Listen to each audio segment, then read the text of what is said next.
State बँकेचे बनावट नियुक्तीपत्र देत एका तरुणाची 12.5 लाख रुपयांची फसवणूक।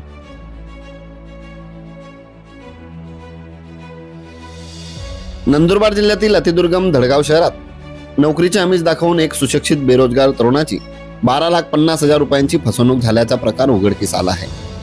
या घटनेत 2 पुरुष आणि 2 महिलांचा समावेश असून धडगाव पोलीस ठाण्यात त्यांच्या विरोधात गुन्हा दाखल करण्यात आला आहे। सामान्य कुटुंबातील योगेश मोरे हा कम्प्युटर इंजिनिअरिंग पदवीधर असून सध्या बेरोजगार आहे। त्याचे वडील चहाची टपरी चालवतात तर आई फळी विक्री करते। कोरोना काळात नोकरी गमावल्यानंतर योगेश घरीच होता। याच काळात आकाश ऐरे नामक पोलीस अधिकाऱ्याच्या भावाने त्याला state bank of India Mumbai शाखेत नोकरी देण्याचे आमिष दाखवले। योगेशकडून सुरुवातीला 14 लाख रुपयाची मागणी करण्यात आली, मात्र पैसे कमी केल्यानंतर 12,50,000 रुपये देण्याचे ठरले। योगेशने हे पैसे टप्प्याटप्प्याने बँक खात्यात आणि कधी कॅश स्वरूपात दिले। संबंधित महिलांनी योगेशला स्टेट बँकच्या मुंबई शाखेत बनावट जॉईनिंग लेटर व्हॉट्सअपद्वारे पाठवले आणि त्याला डॉक्युमेंट व्हेरिफिकेशनसाठी मुंबईला बोलावले। मात्र वेगवेगळ्या शाखांमध्ये वारंवार फेऱ्या मारल्यानंतर त्याला फसवणूक झाल्याचे लक्षात आले।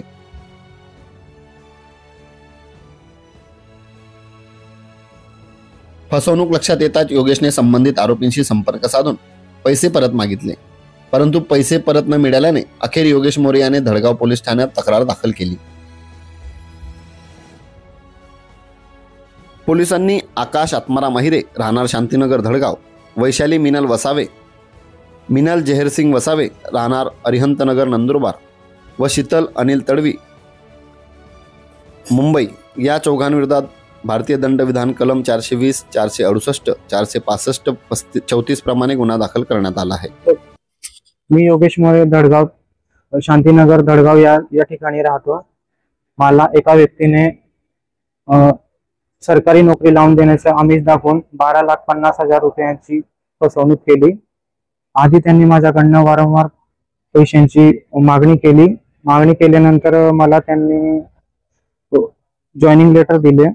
त्यानंतर ते जॉईनिंग लेटर घेऊन मी मुंबईला गेलो। त्या ठिकाणी जाऊन मला समजले की हे जे जॉईनिंग लेटर आहे ते नकली बोगस असल्या कारणाने बोगस आहे। त्यानंतर मग मी धडगाव पोलीस ठाण्यात येऊन त्या चौघांविरोधात तक्रार दाखल केली। त्यापैकी 2 पुरुष आणि 2 महिला आहेत। एक व्यक्ती धडगाव या ठिकाणी असून 2 व्यक्ती नंदुरबार या ठिकाणचे आहेत आणि एक मुंबई या ठिकाणची व्यक्ती आहे। लवकर न्याय मिळावा हीच अपेक्षा आहे।